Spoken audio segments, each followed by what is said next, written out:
Running late to a meeting, Craig Barnes was rushing across the church parking lot. And while looking down at his watch, seeing how many minutes he was behind, he noticed out of the corner of his eye the man walking through the neighborhood that surrounded the church. And he had seen him before, but most of the time in the past, his wife had been walking with him. But he noticed that his wife was not there on that afternoon. He scurried across the parking lot, but in the back of his mind, he kept seeing the man holding a leash in one hand and a cane in the other. He had never met the man before, but he knew about where in the neighborhood that he lived. In fact, as he ran towards the door of the church, he crossed the man's path directly and sort of in a quick way said, "How are you?" barely looking in his direction as he opened the door and scooted into the building towards his meeting. And when he finally sat down in the meeting, he realized he had a choice. He could have stopped and introduced himself and asked about the man's wife, or he could have chosen to rush into the meeting. And sitting there in the conference room, he had that nagging feeling of regret. A few weeks later, as he was leaving another meeting at the church, he looked across the church parking lot, and there was the man again. This time, he walked directly over to him about 20 yards. He introduced himself, and he asked about the man's wife. She had passed away recently. He said it had been very difficult, but he was doing fairly well. It had helped a great deal to take a walk each and every afternoon, getting out in the neighborhood. And then, in a lull in the middle of the conversation, the man said, "I've never really been a church-going kind of guy, and I guess it would be hypocritical to start now. But I cannot tell you what a comfort it is to live near to people who believe in things like heaven." To say the least, Barnes left that conversation with a great deal to think about. It had reminded him of the importance of the church. Perhaps even to those who never walked through the door. And it also reminded him of the importance of those kinds of interruptions, of taking the time that is necessary to stop for those conversations that can surprise us.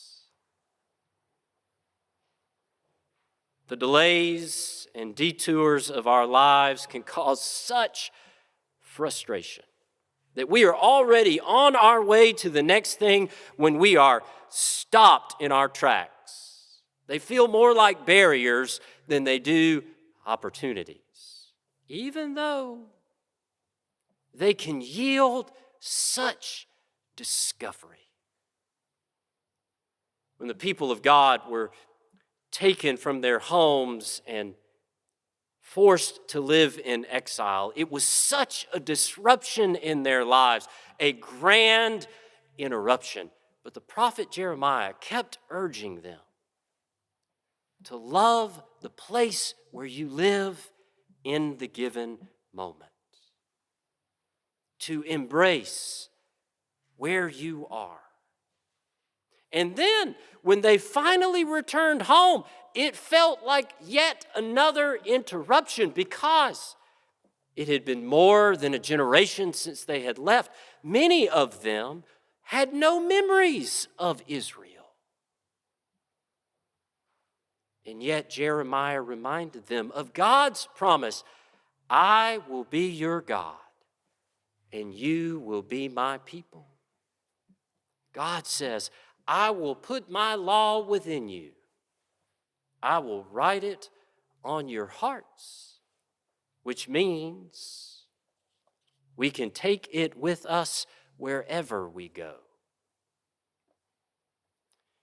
Perhaps in exile, the people came to see the truth of Jeremiah's words, that God was with them, that God's love was in their hearts, that wherever they found themselves, nothing could separate them from God's grace. And this can keep us from wishing parts of our lives away, simply trying to get to the next thing, the next place. That even in the detours, we can discover what is sacred. That apparently you can only understand certain things at certain times, that it is near impossible to absorb the meaning of poetry while sitting in your car at a red light. And it is so difficult to fully understand someone else's feelings or their experience by simply eavesdropping on a conversation. And we cannot understand the meaning of the words of Ecclesiastes until we have experienced the detours and delays of this life.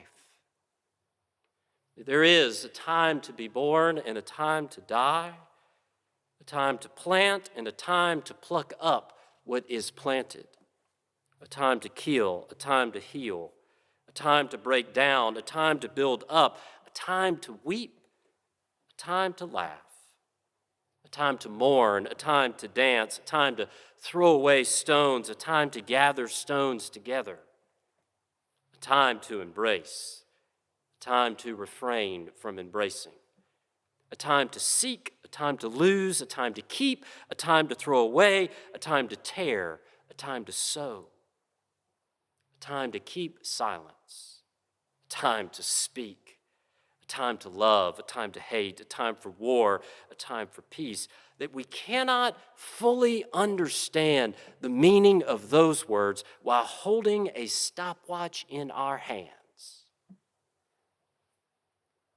That we cannot see the thread of the love of God that runs throughout our entire lives until we experience those things.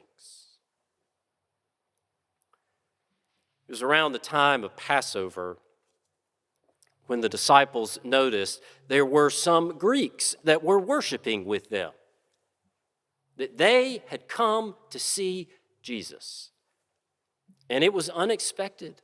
It was not what the disciples had anticipated. It was not on their itinerary. That the entire world was coming to see Jesus, those who represented people beyond Israel. And then Jesus says, it is time for the Son of Man to be glorified. But what he described did not sound like glory, that unless a grain of wheat falls to the earth and dies, it remains a single grain. But if it dies, it bears much fruit. This was, in many ways, a drastic interruption because it was not what the disciples envisioned or expected. They anticipated the Messiah to just restore Israel, not seeds and fruit. And when we plant a seed, we are forced to wait, like the interruptions of our days. But when a seed finally bears fruit, we realize time did not simply pass by, it was fulfilled. That throughout our entire lives, the thread that runs through them is the faithful love of God. That no matter where we find ourselves, God is holding us, healing us, and helping us.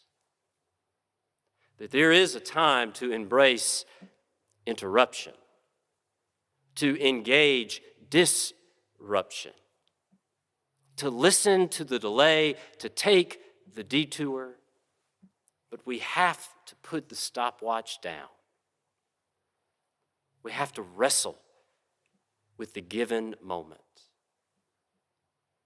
We need to look for seeds and anticipate new fruit. When we bought our first house, I, of course, had to buy a lawnmower and start mowing the grass. And when I started mowing the grass, I started to see weeds very differently. As a boy, when I would find a dandelion in the front yard, I thought it was quite magical. You could hold up that seed of clouds that was in the shape of a chimney sweep brush, and you'd blow it and watch them dance throughout the air. But when I started to mow the grass, dandelions were no longer magical. They were an enemy to avoid, like the interruptions of our days. The moments that we could never anticipate. But every now and then I will drive by a large open field next to a stretch of the interstate that is full of wildflowers with all of their vibrant colors. And I'll remember that the only difference between a weed and a wildflower is location. In my yard, they are weeds.